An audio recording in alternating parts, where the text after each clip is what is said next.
Irmãos queridos, eu convido a todos para abrir sua Bíblia no primeiro livro de Samuel, no capítulo 17. Primeiro livro de Samuel, capítulo 17.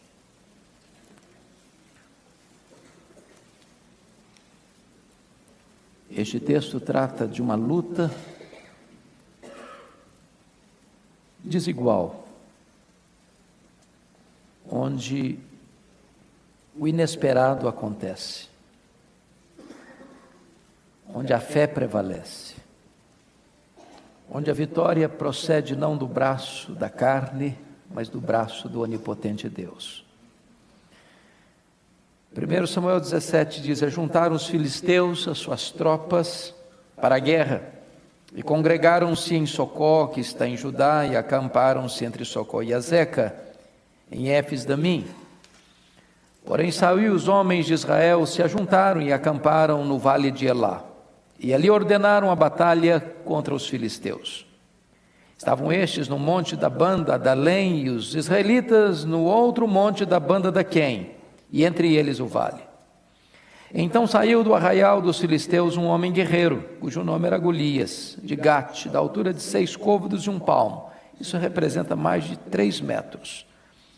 Trazia na cabeça um capacete de bronze, e vestia uma couraça de escamas, cujo peso era de 5.000 siclos de bronze.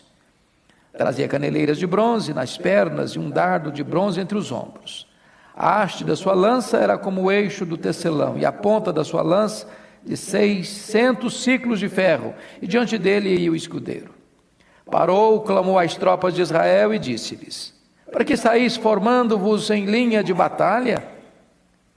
Não sou eu filisteu e vós servos de Saul? Escolhei dentre vós um homem que desça contra mim. Se ele puder pelejar comigo e me ferir, seremos vossos servos. Porém, se eu o vencer e o ferir, então sereis nossos servos e nos servireis. Disse mais o filisteu: hoje afronta as tropas de Israel. Dá-me um homem para que ambos pelejemos. Ouvindo Saul e todo o Israel estas palavras do filisteu, espantaram-se e temeram muito. Davi era filho daquele efrateu de Belém, de Judá, cujo nome era Jessé, que tinha 8 filhos.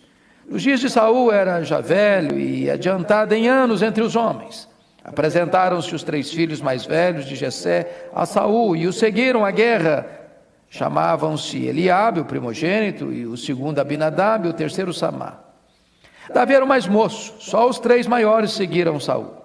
Davi, porém, ia a Saul e voltava para apacentar as ovelhas de seu pai em Belém. Chegava-se, pois, o filisteu pela manhã e à tarde, e apresentou-se por 40 dias. Disse Jessé a Davi, seu filho: leva, peço-te, para teus irmãos um éfa deste trigo tostado e estes 10 pães, e corre a levá-los ao acampamento, a teus irmãos. Porém estes 10 queijos leva-os ao comandante de 1000, e visitarás teus irmãos, a ver se vão bem, e trarás uma prova de como passa. Saul e eles e todos os homens de Israel estão no vale de Elá, pelejando com os filisteus. Davi, pois, no dia seguinte se levantou de madrugada e deixou as ovelhas com um guarda, carregou-se e partiu, como Jessé lhe ordenara, e chegou ao acampamento.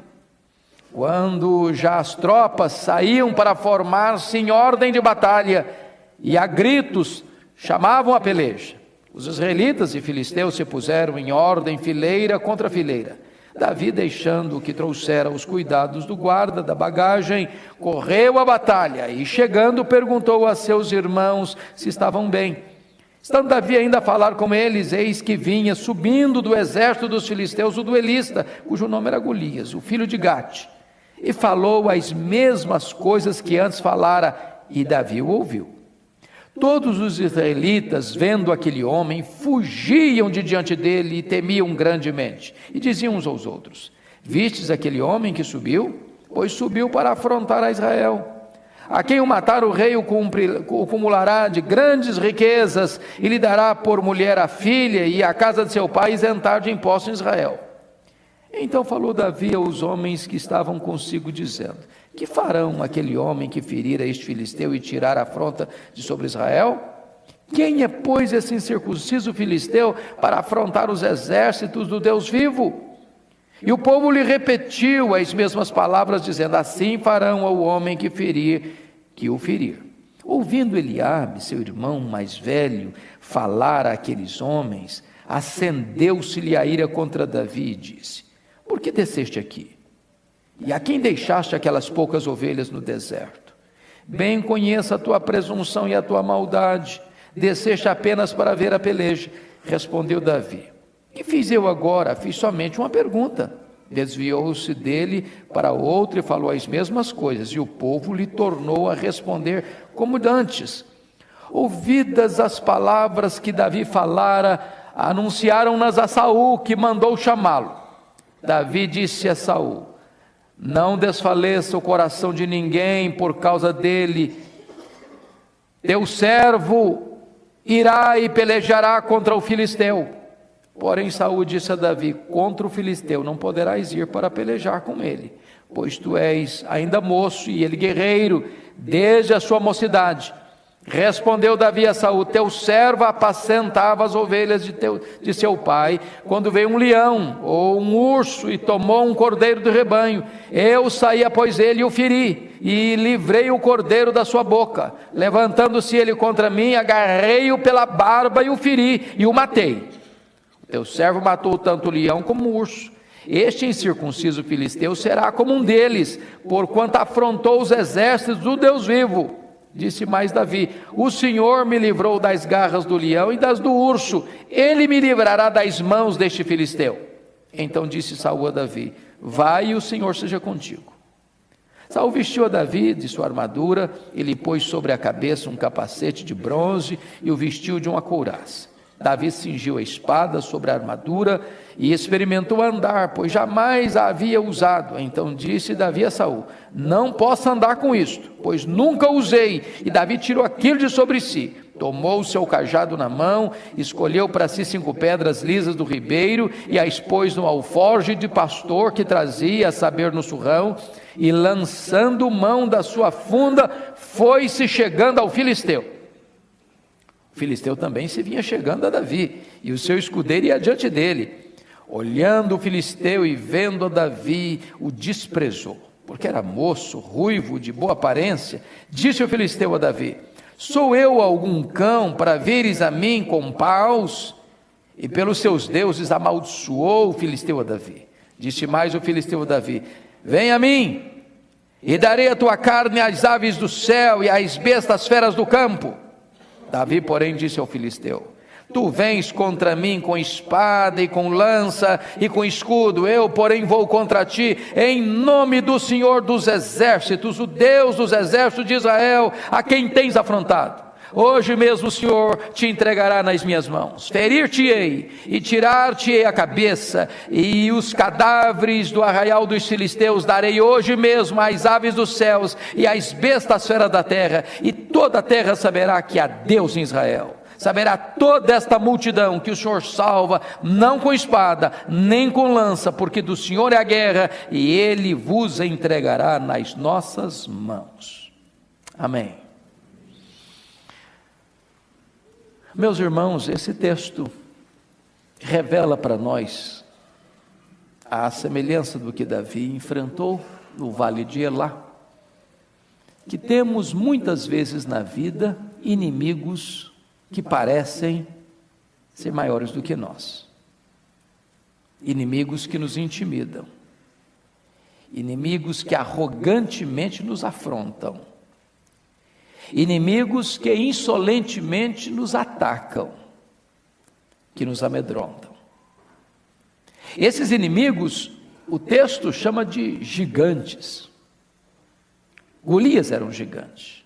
Para aquela época, um duelista imbatível, um homem de mais de 3 metros de altura, um homem que trajava uma armadura escamada que nada podia penetrar, um homem que carregava um escudo que lhe protegia, um homem que tinha um arqueiro na frente dele, um homem que era um duelista temido na época, era um verdadeiro gigante, invencível, imbatível. E diz a Bíblia que o exército de Israel vai enfrentar mais uma vez, de tantas outras, o seu arqui-inimigo, os filisteus. Para a surpresa do exército de Israel, quando se preparam para a peleja, um exército de um lado, um monte, o outro exército do outro lado, no meio, o vale, surge no meio dos filisteus, esse gigante, mais de 3 metros, um verdadeiro guarda-roupa, diríamos hoje.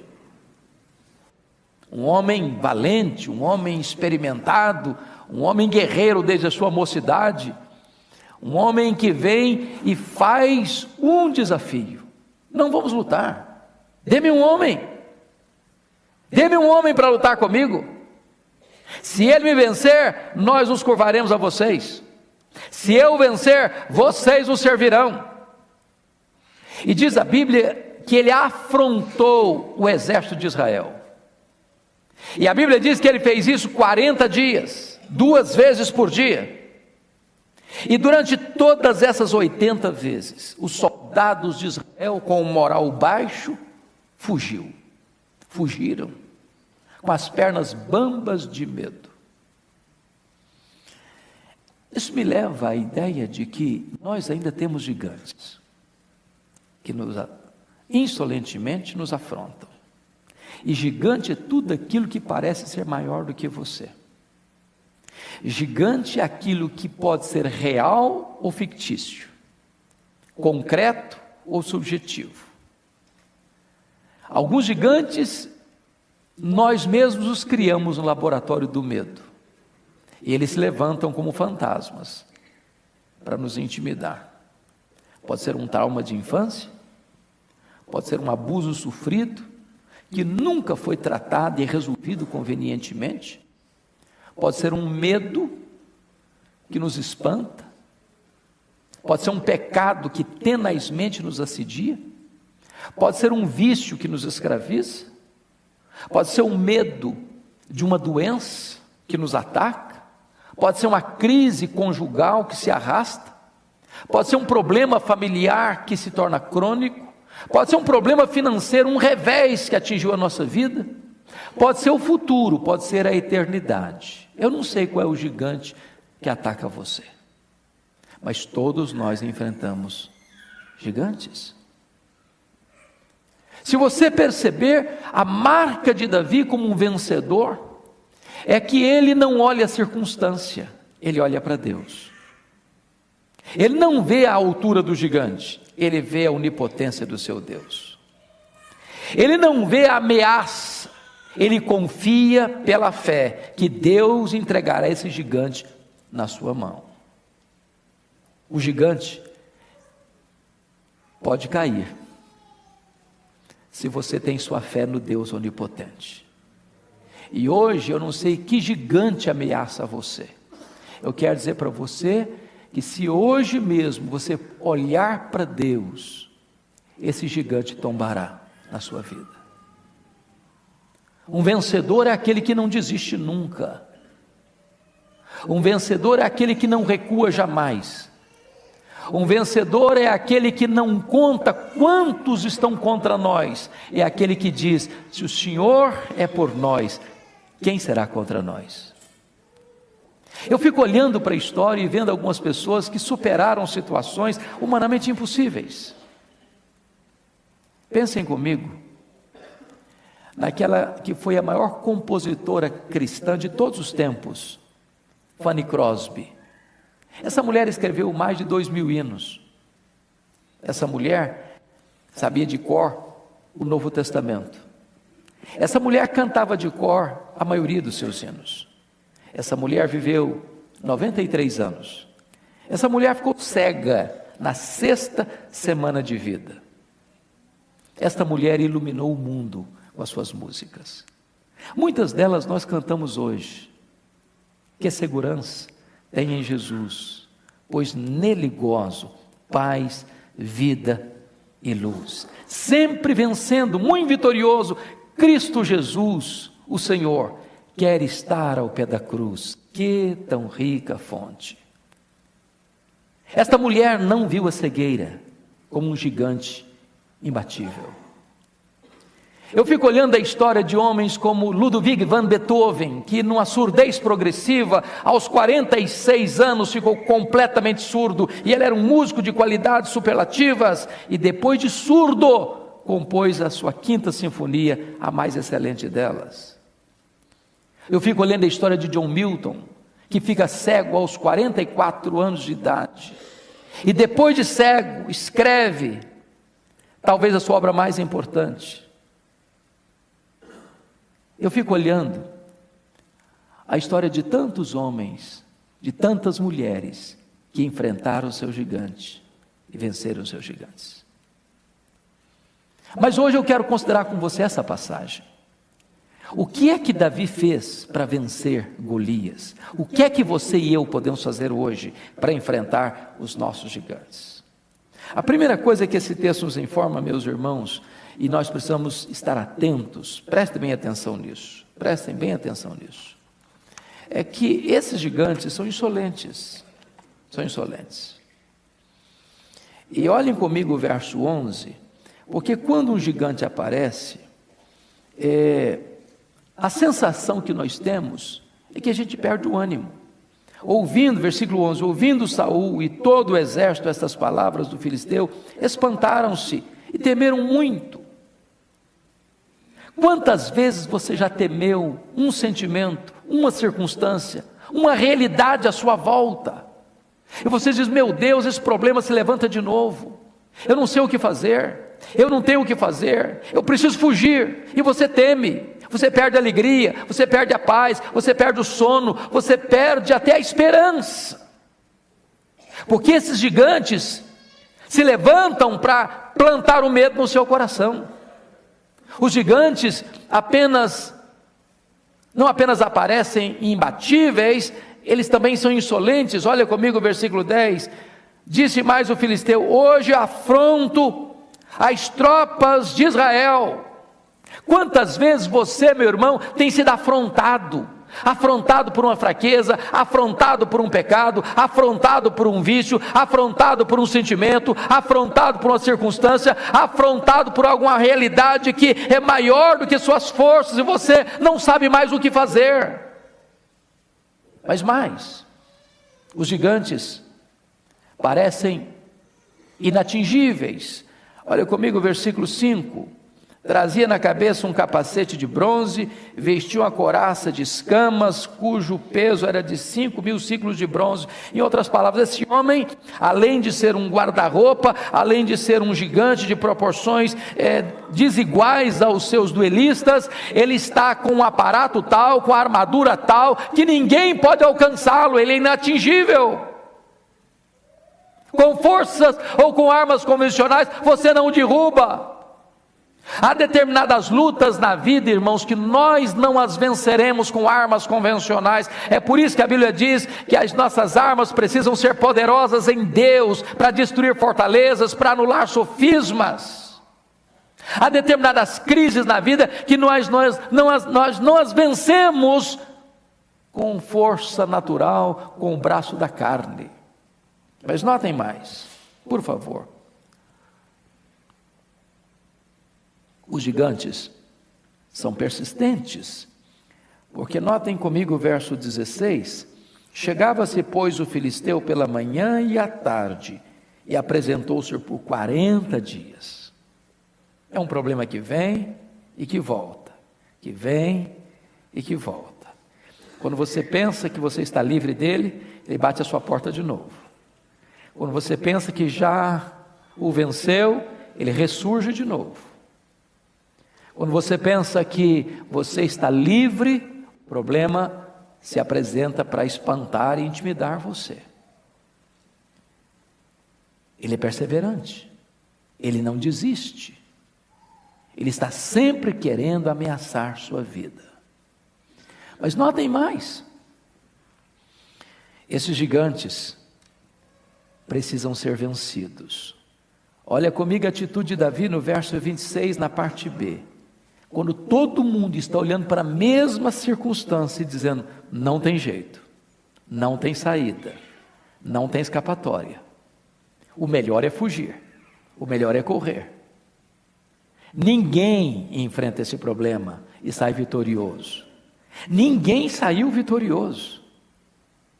A derrota está lavrada, a sentença está feita, estamos fritos, derrotados. Chega alguém, no verso 26, e esse alguém é Davi, pergunta: quem é, pois, este incircunciso filisteu para afrontar os exércitos do Deus vivo? Esta é a pergunta da fé. Esta é a pergunta da confiança em Deus. Todo mundo está fugindo, todo mundo está dizendo é impossível, todo mundo lavrou a sentença de derrota sobre si mesmo. Chega alguém e olha para Deus: mas quem é esse incircunciso filisteu para afrontar os desertos do Deus vivo? Ele não está entrando numa batalha pessoal, ele não está entendendo que esta é uma luta para o seu orgulho, ele está entendendo que essa afronta não é a ele, é a Deus, e não se pode lutar contra Deus e prevalecer. Então eu gostaria de sugerir, à luz do texto, algumas coisas que Davi fez, que você e eu precisamos fazer. Se nós queremos vencer, irmãos, os gigantes hoje da nossa vida, a primeira coisa que nós precisamos fazer, meus amados irmãos, é não dar ouvidos àqueles que, tomados pelo medo, estão fugindo. Prestem bem atenção comigo no que está escrito no verso 24. Todos os israelitas, vendo aquele homem, fugiram de diante dele e temiam grandemente. Prestem bem atenção nisso. Todos, do rei a Abner, seu comandante, a todos os soldados do seu exército, olhavam o mesmo gigante, o mesmo cenário, a mesma geografia, ouviam a mesma ameaça, olhavam para o mesmo problema há 40 dias, 2 vezes por dia, dizendo: não tem jeito, tem que fugir, tem que fugir, tem que fugir, a vitória é impossível, o problema é insolúvel, o gigante é imbatível, o melhor é fugir. Nós estamos vivendo realidades difíceis no nosso país, na nossa política, na nossa economia. Nós estamos vivendo ameaças concretas à família. Nós estamos vivendo situações adversas nos meios de comunicação. Nós estamos vivendo um perigo enorme, há uma ameaça imensa a jogar tudo que nós herdamos há 500 anos na lata do lixo, através do liberalismo que invade, através do sincretismo religioso que invade, através do humanismo idolátrico que prevalece, da secularização da igreja que tenta atacar a igreja e enfraquecê-la. Nós temos tantos gigantes hoje que ameaçam a sua vida, o seu casamento, seus filhos, a sua família, a sua igreja. E alguns dizem: não, essa é uma onda que vai prevalecer, essa é uma tendência que vai dominar, essa é a realidade que o mundo está vivendo. A Europa já é um continente pós-cristão, a América do Norte, que nos enviou o Evangelho, já está vivendo a realidade da morte de tantas igrejas, as denominações históricas estão perdendo seus membros, e essa realidade já chegou no Brasil, e é isso que vamos enfrentar. E talvez a ideia: não tem jeito, vamos nos conformar, é isso mesmo. Se você escutar a voz dos pessimistas, você também corre, você também se acovarda, você também se intimida. A maneira de enfrentar esses gigantes é o seguinte: nós não somos como a voz da maioria, nós olhamos não é para a maioria, nós olhamos é para Deus. A nossa vitória vem de Deus, os nossos olhos estão postos em Deus. Nós não vamos ceder àquilo que todo mundo está dizendo que é impossível, pois o impossível para nós é possível, porque para Deus nada é impossível, e os nossos olhos estão postos em Deus.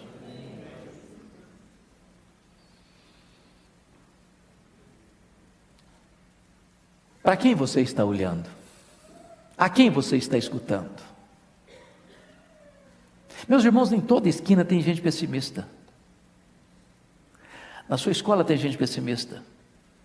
No seu trabalho tem gente pessimista. Até na igreja tem gente pessimista. E não vai dar, não vai funcionar, não vai dar certo não vai para frente não vai crescer não vai resolver não. Vamos nos conformar, vamos fugir, vamos esterilizar as armas. Segunda coisa que Davi nos ensina, meus irmãos, se nós queremos enfrentar os gigantes dos nossos dias, Nós precisamos parar de ficar lamentando as dificuldades do ontem, para olhar para as possibilidades do hoje. Confira comigo, por favor, o que está escrito nos versos 14 e 15. Davi era o mais moço, só os 3 maiores seguiam Saul. Davi, porém, ia a Saul e voltava para apacentar as ovelhas de seu pai em Belém. Preste bem atenção no que está acontecendo aqui. Quando Abner, comandante de Saul, vai à casa de Jessé para recrutar seus filhos para a guerra, quem que ele recruta? Os 3 mais velhos. Em que ranking estava Davi nessa hora? Ele era o caçula. Era um pastorzinho de ovelhas lá no deserto de Belém. Talvez Abner pensasse, esse cara aí não tem cancha, não tem experiência, não tem idade, não tem capacidade, não tem talento. Talvez as pessoas olhem para vocês, não, você é muito novo, não, você é muito velho, você não tem conhecimento suficiente, você não tem experiência, não, você não tem dom, não, você não tem tanto talento, não, tem gente mais capacitada do que você, tem gente mais preparada do que você, tem gente com perfil mais adequado que você para esse trabalho, para essa função. Não, tem gente com performance físico melhor que o seu. Você até que tem uma boa cabeça, mas o seu corpo não ajuda.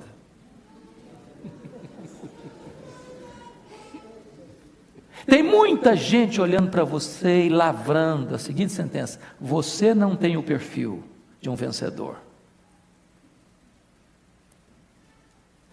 Pois bem, o exército de Israel deixou de recrutar o único homem na nação que tinha coragem para enfrentar um gigante. Ainda que as pessoas lavrem sobre você uma sentença de fracasso, de derrota, não aceite que as pessoas determinem o seu futuro. O seu futuro não está nas mãos dos homens, o seu futuro está nas mãos de Deus.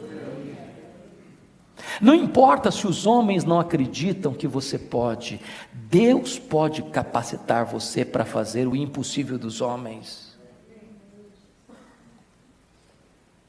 O que nós podemos fazer ainda hoje, irmãos, se nós queremos ver os gigantes caindo na nossa vida? Terceiro lugar, veja comigo o que Davi fez. Versículos 28 a 30, Davi vai enfrentar talvez o maior drama da sua vida, que são seus críticos. Eu pergunto a você, você tem críticos? Tem?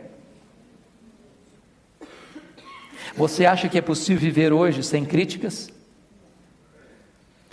Alguém já disse que crítica é coisa boa. E pode ser. E pode ser.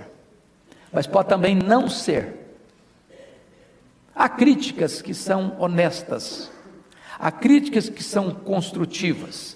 Há críticas que vêm de gente que tem uma boa motivação em nos ajudar nas nossas fraquezas, nos apontar as áreas vulneráveis da nossa vida para nos fortalecer, nos encorajar.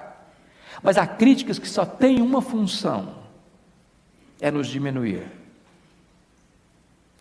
é nos abater, é nos fazer dar marcha ré. Vejamos o que Davi enfrenta aqui.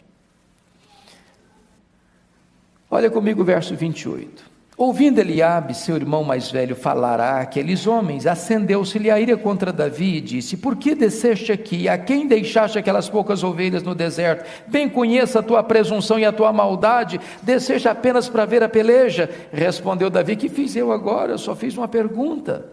Desviou-se dele para outro e falou a mesma coisa. Primeiro, notem isso. As críticas podem ser desastrosas na nossa vida. E elas podem machucar muito o nosso coração. Primeiro, quando elas vêm daquelas pessoas que estão acima de nós.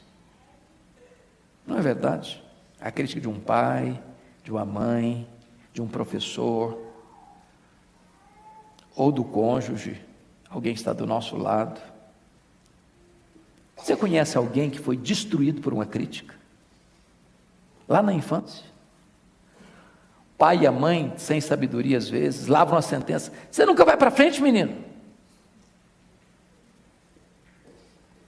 Aquele troço introjeta na alma. Quem está criticando Davi é o seu irmão mais velho. Tem ascendência familiar sobre ele. A crítica dói quando ela vem daqueles que nos conhecem há muito tempo. Pois se eram 8 irmãos, Davi era o caçula e o Eliabe o mais velho, o Eliabe viu Davi nascer, conhecia o caráter dele, mas mesmo assim o critica. Terceiro, a crítica dói quando ela vem daqueles que deviam estar do nosso lado, estão contra nós. É o chamado fogo amigo, né? É aquela pessoa que na igreja, por exemplo, devia remar na mesma direção, está remando contra, jogando contra o patrimônio. É aquela pessoa que em vez de construir, ela procura destruir, em vez de unir, ela procura dividir, em vez de reconciliar, procura separar as pessoas. A crítica dói quando ela vem empacotada, envelopada em destempero emocional. Diz o texto que Eliabe ardeu em ira contra Davi. E aí você pergunta, mas por quê? O que o Davi fez com Eliabe? Qual o pecado de Davi aqui? Por que ele está irado? Ele está irado porque ele não admite que ninguém, senão ele, receba os louros da vitória que não chegou. É aquela pessoa que acha que ninguém pode ser honrada se não for ela mesma. É aquela pessoa que tem mais alegria na sua derrota do que na sua vitória, porque a sua vitória é a derrota dela, o seu triunfo é o fracasso dela, a sua coragem aponta a covardia dela. Ela critica você porque ela não tem a sua têmpera. A crítica dói mais ainda quando o crítico tem a síndrome de Deus. Sabe por quê? Olha o que Eliabe está criticando em Davi. Ele está julgando o foro íntimo, quando diz assim: bem conheço a tua presunção e a tua maldade, vieste aqui apenas para ver a peleja. Ora, por que ele diz isso? Ele não estava no coração de Davi, ele não conhecia o pensamento e o sentimento de Davi. Quem de nós tem capacidade de julgar foro íntimo? Nenhum de nós. Quem de nós pode julgar motivação? Nenhum de nós. Mas o crítico ocupa a cadeira de Deus e julga até seus sentimentos, até suas motivações. E se você olhar bem o texto, Davi, ao ir àquela peleja, não estava demonstrando nada de soberba, de vaidade, de presunção, de orgulho, de altivez. Ao contrário, o capítulo 16 revela para nós que ele já tinha sido ungido rei de Israel, em lugar do rei Saul, pelo profeta Samuel. E mesmo sendo rei, ele é chamado por seu pai e diz: agora meu filho, vai lá no campo de guerra, leva esses queijos, leva esses presentes, entrega lá. Ele podia dizer para o pai: o pai, o senhor não está entendendo não? O senhor não sabe o que aconteceu aqui em casa não? O senhor não sabe quem eu sou não? Agora eu sou rei de Israel, só basta o rei morrer lá, porque eu já ocupo o lugar dele. Eu não vou servir de office boy mais não, agora o senhor arranja um servo do senhor para levar esse negócio lá. Como é que fica a minha reputação? Portanto, quando Davi vai àquela peleja, ele está vestindo e calçando, melhor dizendo, as sandálias da humildade, em vez de estar vestindo a roupa da soberba. Mas o crítico, ele inverte as coisas. A crítica dói, irmãos, ainda, quando ela tem um único propósito: é humilhar você diante dos seus pares, é desqualificar você. Olha a pergunta de Eliabe a Davi: e com quem você deixou aquelas poucas ovelhas no deserto? Ele faz essa pergunta diante dos soldados, para dizer assim para Davi: menino, recolha-se a sua insignificância. O que você acha que você é? Você está querendo enfrentar um gigante que tem um exército inteiro fugindo dele? Quem é você, afinal de contas? Você não passa de um pastorzinho, de umas poucas ovelhas lá no deserto, vem aqui dar uma de valentão? Quer humilhar Davi. Agora deixa eu dizer uma coisa para você da mais alta importância.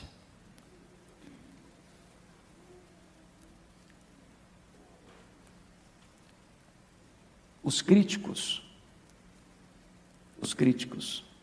vão querer perturbar você, vão querer tirar você do foco, vão querer tirar sua paz, vão querer tirar seu sono.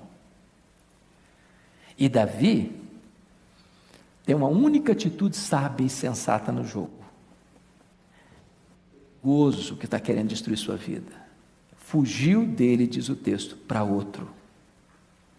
Se você ficar discutindo com seus críticos, você vai perder a paz, perder o foco. Lembram de Neemias? Quando seus inimigos quiseram sentar com ele à mesa para dialogar?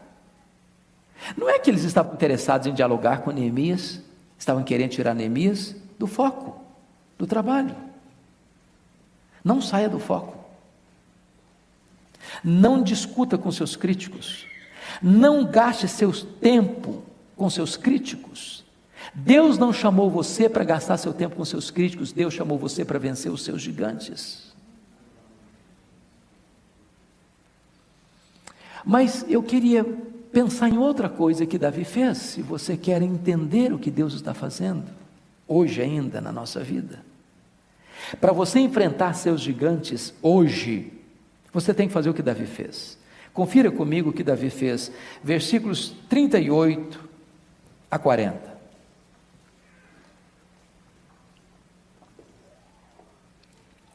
Saul vestiu a Davi de sua armadura, ele pôs sobre a cabeça um capacete de bronze e o vestiu de uma couraça. Davi cingiu a espada sobre a armadura, experimentou andar, pois jamais havia usado.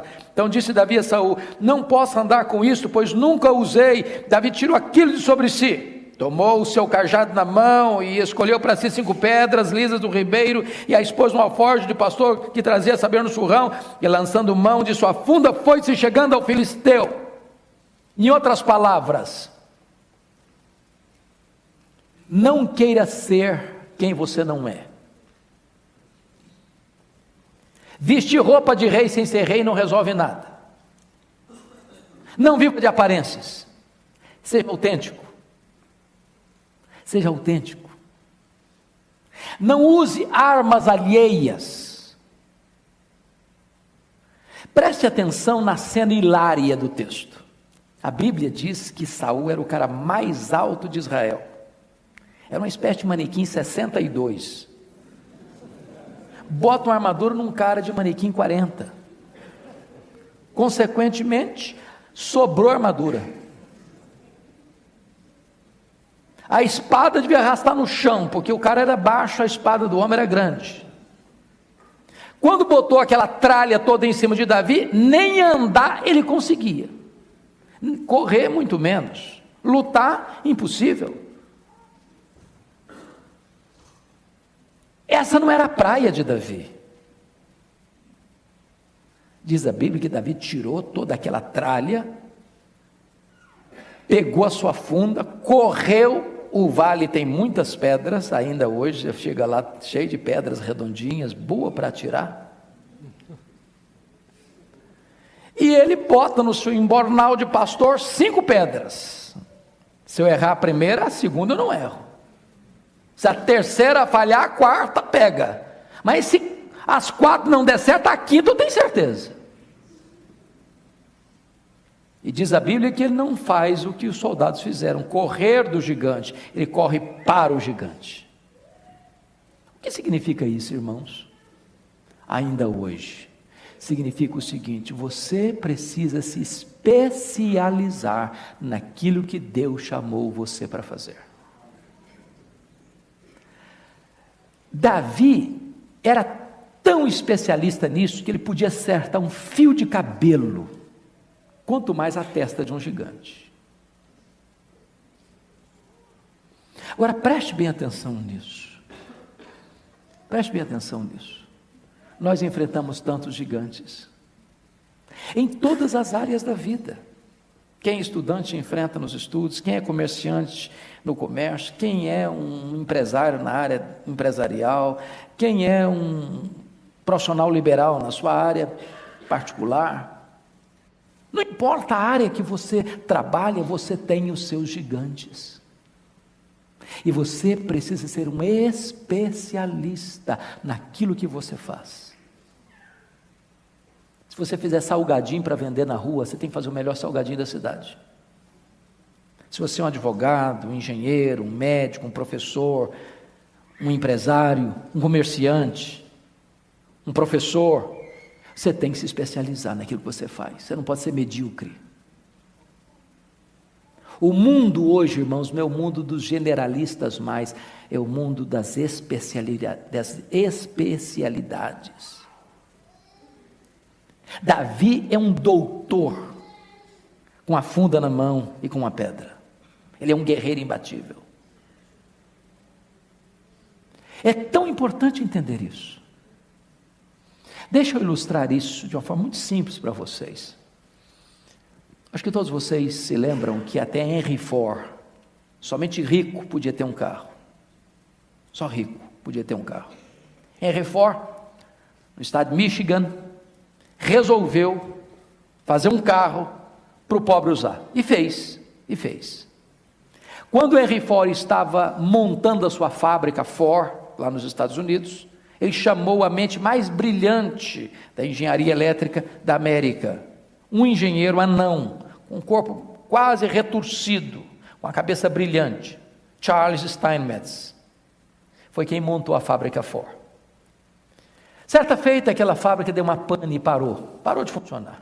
Vieram os técnicos, os engenheiros, aqui e ali, mexeram, não resolveram o problema, uma semana parada, muito prejuízo. Henry Ford lembrou-se de Charles Steinmetz, mandou chamá-lo. Ele veio, mexeu aqui, ali, acolá, menos de uma hora, tudo voltou a funcionar. Mandou a conta, $10.000. Embora Henry Ford fosse tão rico, achou uma exorbitância, um exagero, e mandou um memorandozinho de volta. Charles Steinmetz, você vai me cobrar $10.000 por menos de uma hora de trabalho? E Charles Steinmetz descreveu a conta. Pelo tempo gasto em mexer nos motores da sua empresa, da sua fábrica, eu vou lhe cobrar $100. Pelo conhecimento exato para resolver o problema, cobrar-lhe-ei $9.900. Total, $10.000. Pagou a conta sem reclamar. Ele estava diante de um especialista. Meus amados, se nós precisamos ser especialistas nas áreas comuns da vida, quanto mais nós precisamos ser na vida espiritual, zelosos, dedicados, fiéis, íntegros, sem deixar brechas na nossa vida. Mas eu quero concluir.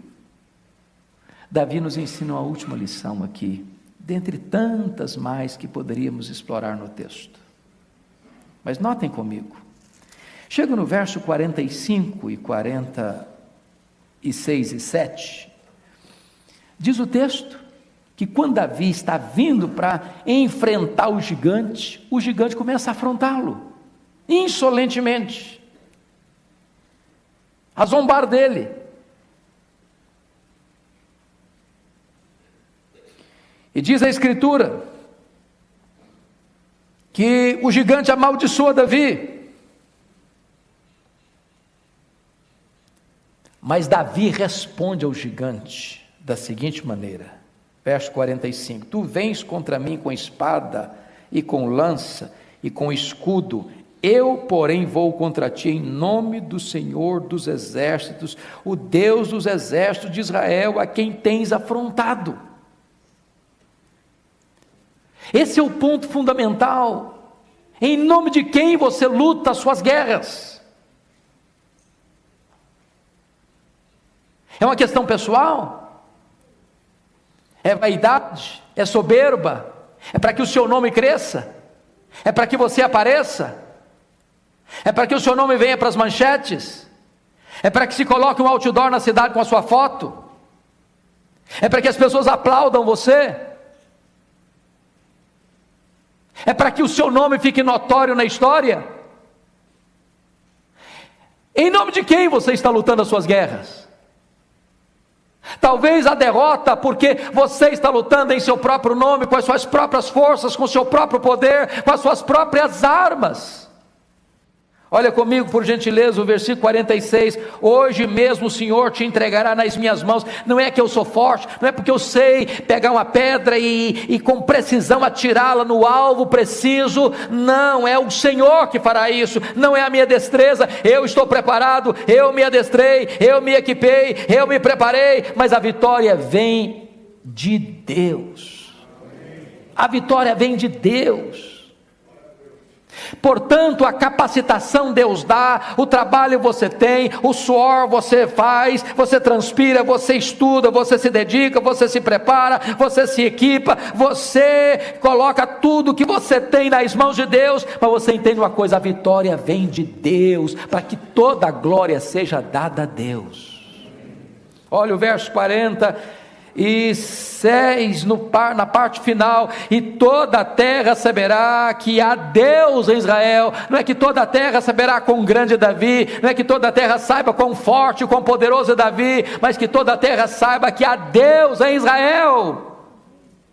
Verso 47, saberá toda esta multidão que o Senhor salva, não com espada, nem com lança, porque do Senhor é a guerra, e Ele vos entregará nas nossas mãos. Então, meu amado irmão, se Deus está lhe dando vitória, se Deus está lhe conduzindo em triunfo, não se ensoberbeça, não queira essa glória para você.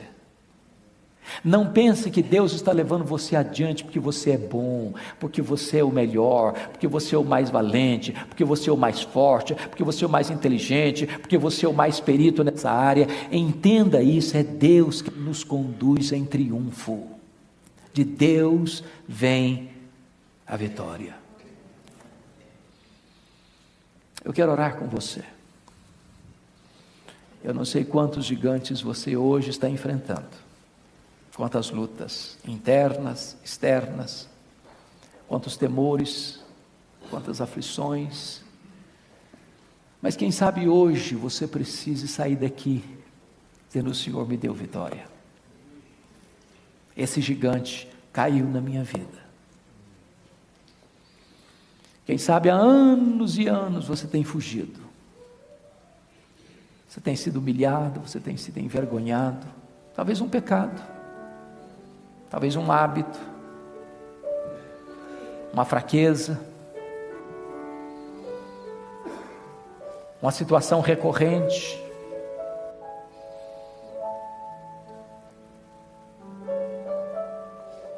Talvez um sentimento que está no seu coração, que você não consegue tratar, resolver. Talvez um problema lá dentro da sua casa, lá no recesso da sua família. E o nosso Deus é o mesmo. Os gigantes podem cair. Você não foi chamado para ser um fracassado, para ser um derrotado. Em Cristo nós podemos triunfar. Nós somos mais do que vencedores por meio daquele que nos amou. Ele nos conduz em triunfo, a despeito das circunstâncias. E se você hoje tem algum gigante que precisa cair na sua vida, na sua casa, na sua família, eu quero orar por você. Se você quer que eu ore por você especificamente por esta causa nesta noite, eu quero pedir você que silenciosamente você se ponha em pé agora, e eu vou orar por esse motivo, em nome de Jesus.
Senhor, aqui está a tua igreja, aqui está o teu povo,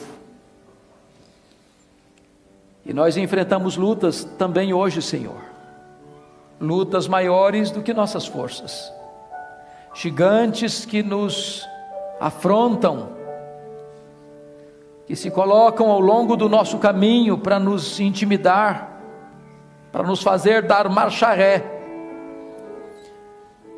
E aqui estamos hoje, Deus, na tua presença, reconhecendo que só tu és Deus, o Todo-Poderoso Deus, para quem não há impossíveis, o Deus que pode pegar caído, prostrado e levantá-lo, o Deus que pode tirar de sobre nós o opróbrio, a vergonha, a tristeza, a dor, o trauma, a culpa, o pecado, o Deus que pode nos lavar, nos limpar, nos purificar, nos restaurar e nos levantar e nos dar vitória em Cristo Jesus. Então restaura a sorte do teu povo, Senhor, dá vitória ao teu povo. Toma, Senhor, nas tuas mãos as nossas lutas, as nossas batalhas, as nossas guerras, porque nós não temos força, Senhor. Fortalece as nossas mãos, adestra as nossas mãos em nome de Jesus e dá-nos vitória, Senhor.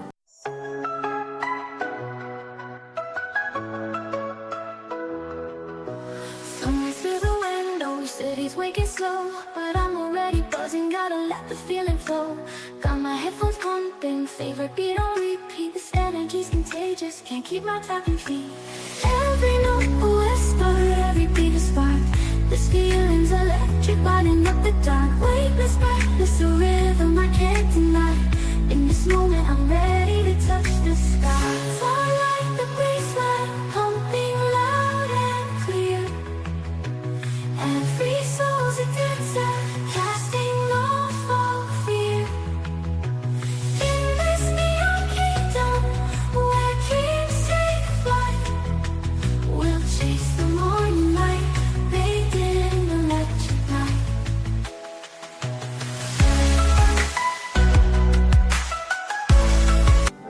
Dá-nos vitória na vida emocional, dá-nos vitória na vida espiritual, dá-nos vitória na vida profissional, dá-nos vitória na vida espiritual, dá-nos vitória na vida familiar, dá-nos vitória, Senhor.